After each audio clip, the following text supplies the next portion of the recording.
Sarah had always been open to new experiences. After all, she was a university student living in a bustling city, surrounded by diverse people from all over the world. But nothing could have prepared her for her new roommate, Zia. Zia wasn't from Earth. She wasn't even from the solar system. She was an alien from a distant planet called Orcs. Sarah had heard of the intergalactic exchange program, but she never thought she'd actually host someone from another world. The idea of it all seemed so far-fetched. Yet here, Zia was, standing in the middle of Sarah's apartment, in a gleaming, shimmering suit that seemed to shift colors depending on the light. Zia's appearance was striking. She had long silver hair that cascaded down her back like liquid mercury. Her eyes, a deep violet, looked like they were always observing, analyzing, and understanding. Zia's skin, pale and almost translucent, sparkled in the sunlight. To say she was beautiful would be an understatement. She was otherworldly, and it was hard not to stare. "Hello, Sarah?" Zia said in a voice that was soft but clear, her accent slightly melodic and unfamiliar. "I am Zia from Korax. It is an honor to be your roommate. I look forward to studying your ... planet." Sarah, still trying to process the situation, gave a nervous smile and motioned for Zia to come in. She had been expecting a regular human exchange student, someone who might need help with their English, their studies, or just getting adjusted to life on Earth. But this was nothing like she had imagined. "Well, it's nice to meet you, Zia," Sarah said, still trying to hide the surprise in her voice. I hope you're comfortable. I've got a room ready for you, and we can go over the house rules when you're settled." Zia smiled and nodded. "I am not familiar with your Earth rules, but I am eager to learn," she said, already walking around the apartment, examining everything with wide-eyed curiosity. The first few days were a blur. Zia didn't eat food the way humans did, and she didn't sleep the same way either. Sarah quickly realized that Zia didn't need to sleep at all. Instead, she spent her nights studying Earth's atmosphere, the strange rhythms of the world, and even trying to learn the human way of living. Zia was an expert at analyzing data, so she spent hours scanning the apartment, occasionally muttering to herself in what Sarah guessed was her alien language. One morning, Sarah found Zia standing in front of the fridge, staring at it for what seemed like an eternity. When Sarah entered the kitchen, Zia looked up, her violet eyes wide with curiosity. "I do not understand this," Zia said, her voice slightly concerned. "How does it function? The door opens, but the food is still inside. How does it stay cold?" Sarah chuckled, trying to hide her amusement. "It's called a refrigerator. It keeps the food cold so it doesn't spoil." "It's pretty basic, really." Zia was fascinated. "Your food is kept in a box that makes it cold?" She asked, "How do you know the food is fresh? Do you taste it first?" Sarah paused. "Well, yeah, you kind of smell it or look at it before eating. It's how we make sure things are okay. We also have expiration dates on packaging, you know?" Zia seemed satisfied with the answer, but the next question was far stranger. "And what about reproduction?" Zia asked, her tone completely innocent, but her words sharp. Sarah froze, a spoon halfway to her mouth. "What? Excuse me?" "Reproduction," Zia repeated, her eyes wide. "How do humans reproduce?" Sarah almost choked on her coffee. "Yeah. "Well, that's a complicated topic," she stammered. "It involves a lot of biology, and it's a little personal. We can talk about it later, okay?" Zia didn't seem to notice the awkwardness. "I understand," she said, "but I must learn all of this in order to better understand humans. I need to be fully prepared." "Fully prepared," Sarah repeated, still trying to wrap her mind around the conversation. "What do you mean?" Zia tilted her head, her expression completely serious. "I have been sent here to study Earth and all that it offers. I must learn about human life and how you grow your population. The studies show that humans need to breed in order to survive as a species. My mission is to understand this process in detail." At that moment, Sarah realized just how much Zia misunderstood about the world. "Oh, I see what's going on," Sarah said, chuckling nervously. "You think that's The most important thing about Earth, don't you? Zia blinked. Is it not? On Korax, reproduction is a highly regulated process. We monitor every step to ensure that our species continues. I assumed Earth had similar methods. Oh, no. Sarah said, laughing now. It's not that simple here. Humans, well, it's more about love and relationships. It's about connecting with others, forming bonds, and, trust. Reproduction is a part of that, but it's not the main thing. Zaya's expression softened, but she still looked confused. I do not fully understand. How can reproduction not be the most important thing? Sarah sighed, trying to figure out how to explain human emotions and relationships to an alien. Well, we're not just about creating more people. We value our connections, our experiences, and the love we share with others. It's more complicated than just ... breeding. Zia tilted her head, clearly intrigued but still trying to make sense of it all. I think I need more ... data. I must understand the full process to help Earth, she said, looking thoughtful. Sarah smiled. She had no idea what Zia meant by help Earth, but she didn't have time to ponder that right now. Let's just take it one step at a time. We can start with some basics. Maybe. You can try to understand what it means to be human first. Zia nodded eagerly, her excitement evident. Yes, I will begin my research immediately. Over the next few days, Zia became even more curious about everything human. She asked endless questions about human history, relationships, art, and even the way people communicated with one another. Sarah did her best to answer, but sometimes she had to laugh at the questions Zia asked. How was Sarah supposed to explain romance to someone who had never experienced it? One evening, after Sarah finished her homework, Zia turned to her with a serious expression.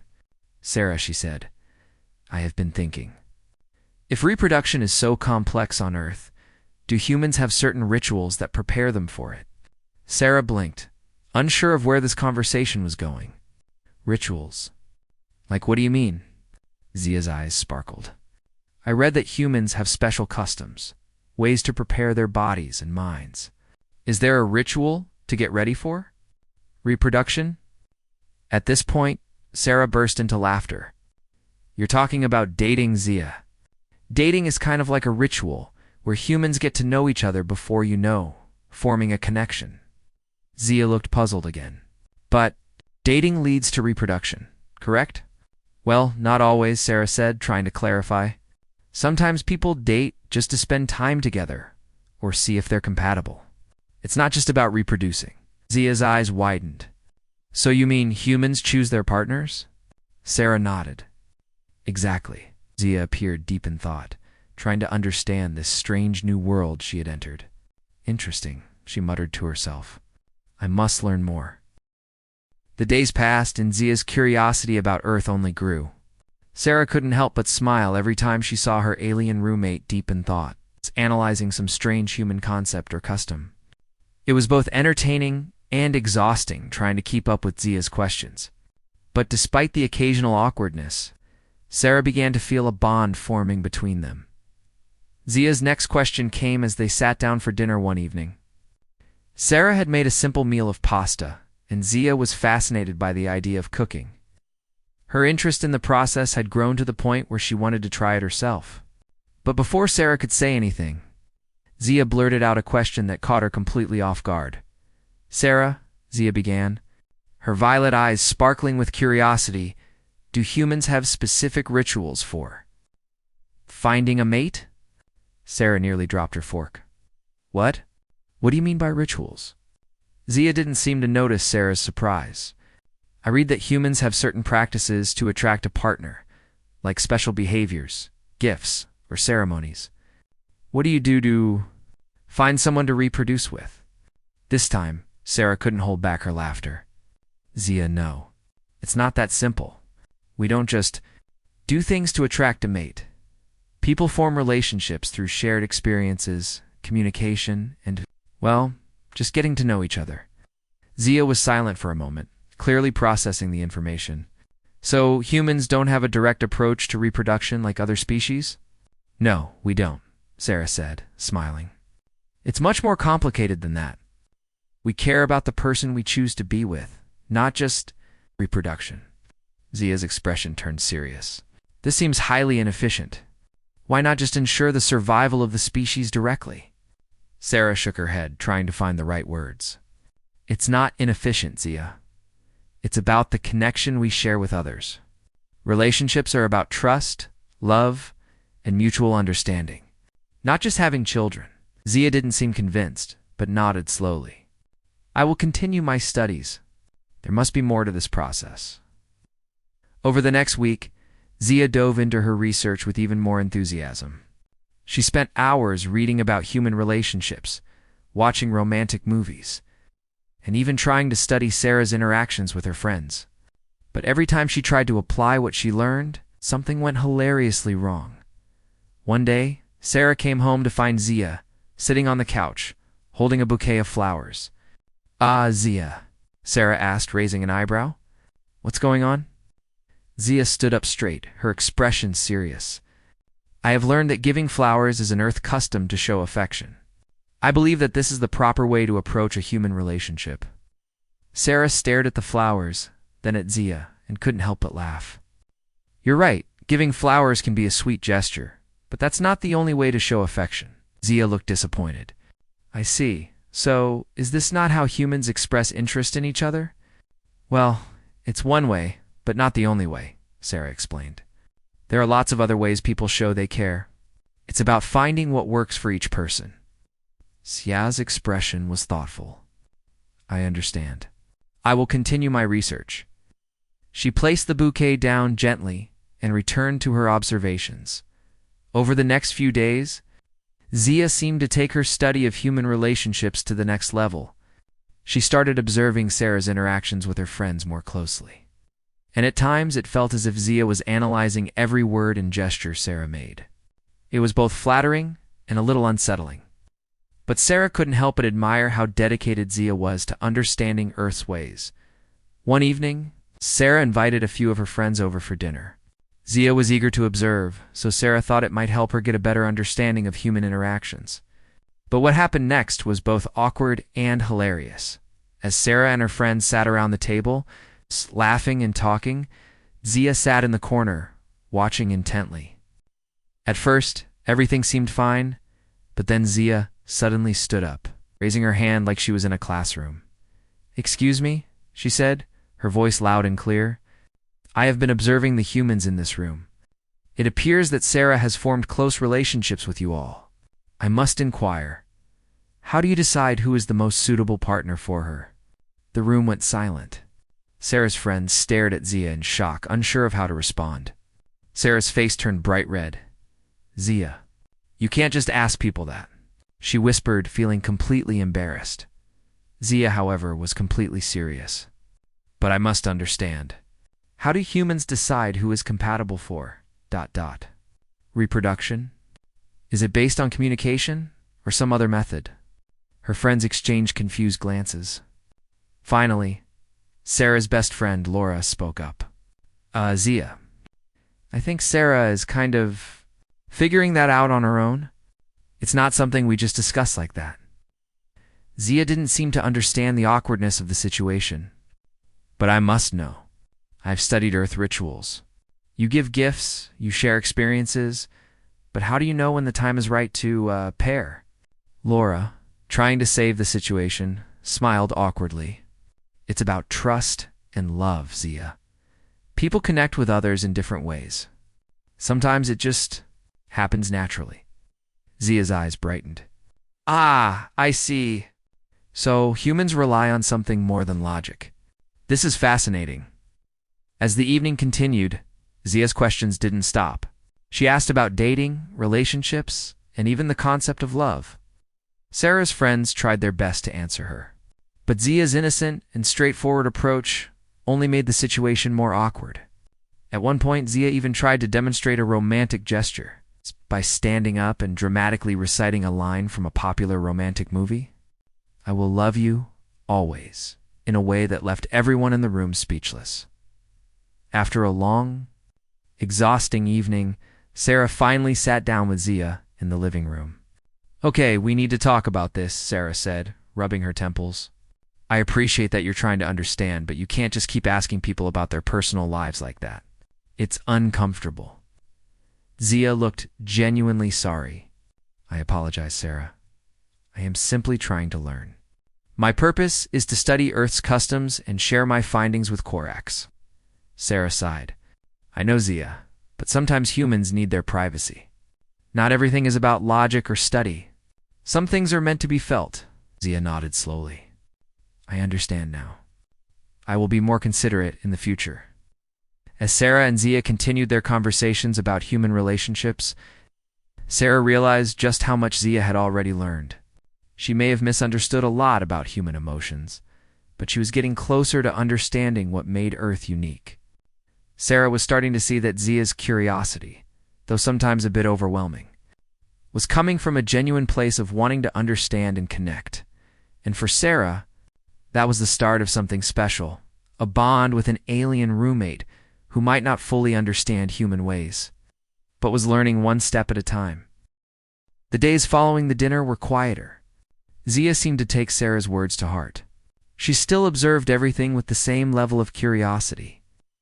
But now there was a noticeable change in how she approached things.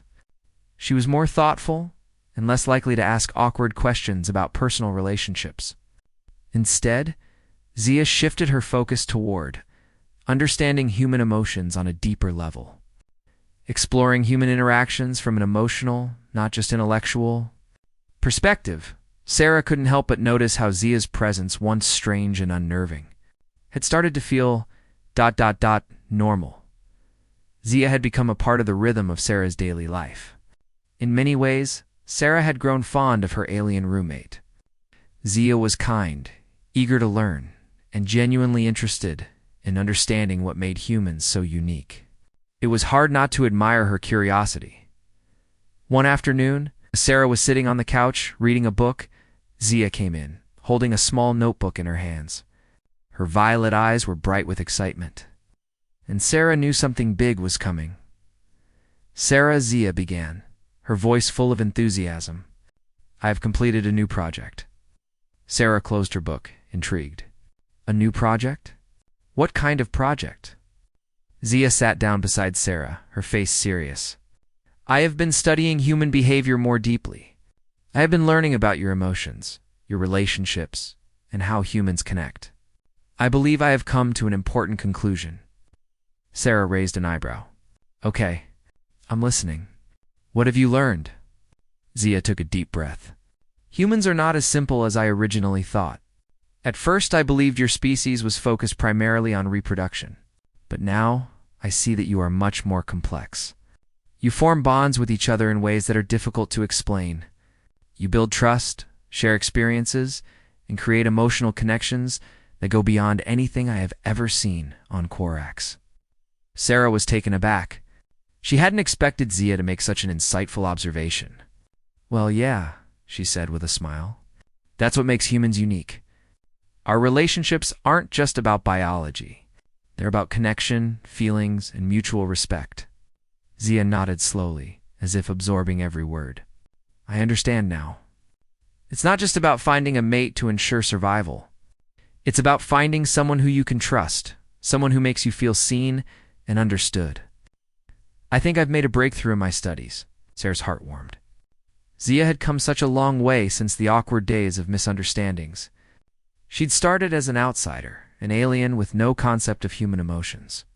And now she was beginning to grasp what it meant to be human. "But there's still something I don't understand," Zia continued, her voice hesitant. "If humans value emotional connections so much, why is it so difficult for some people to find them? Why do some humans experience loneliness or feel disconnected from others?" Sarah thought for a moment. "That's a good question. I think sometimes people struggle to connect because they're afraid of getting hurt. Or maybe they've been hurt before and they don't know how to open up again.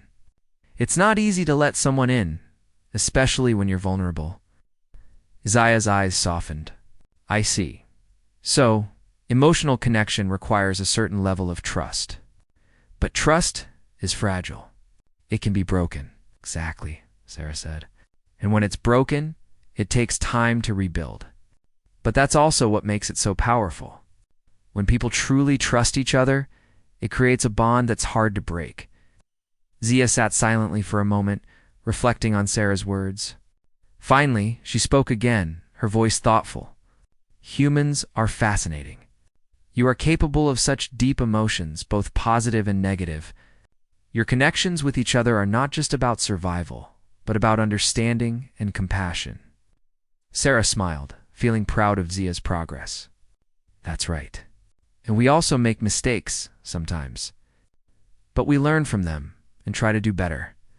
It's all part of the process. Zia looked at Sarah, her violet eyes filled with sincerity. Sarah, I want to thank you. You have taught me more about humans than I could have learned through observation alone.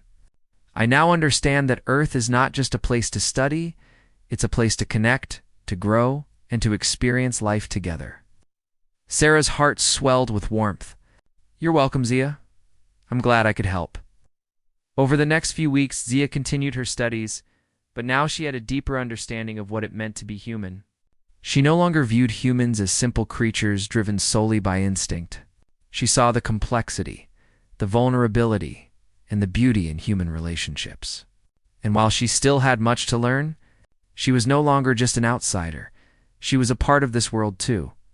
One evening, as Sarah sat on the balcony enjoying a quiet moment alone, Zia joined her. Holding a small object in her hand, Sarah, Zia said, sitting down beside her. I have been thinking. I want to give you something. Sarah turned to Zia, surprised. Oh, what's this? Zia handed her a small, glowing crystal. It was beautiful, with colors shifting inside it, like a tiny galaxy contained in the palm of her hand. This is a gift from my people. On Korax, we give these crystals to those who have helped us in our journey, those who have shown us something new. Sarah was touched. Zia, this is ... amazing. Thank you. Zia smiled, her eyes glowing with warmth. It is a small token, but it represents my gratitude. You have taught me that humans are not just about survival. You are about connection, love, and the strength of your bonds. I will always remember what you have shown me. Sarah held the crystal in her hands, feeling its warmth and beauty.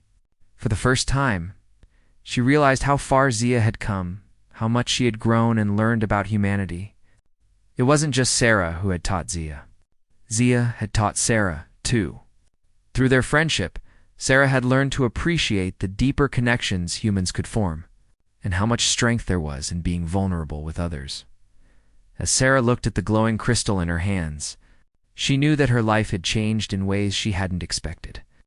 Zia had come into her life as an alien, an outsider, but now she was more than that. She was a friend, a companion, and someone who had shown Sarah a new way to view the world, one where connection, trust, and love were the most important things of all. And in that moment, Sarah realized something else. Maybe the greatest gift Zia had given her wasn't the crystal, but the reminder that humanity's greatest strength wasn't just in surviving, it was in how we loved, cared for, and connected with each other. Zia, the beautiful alien roommate who had once been a complete stranger, had become a part of Sarah's world in a way that was more profound than either of them had imagined.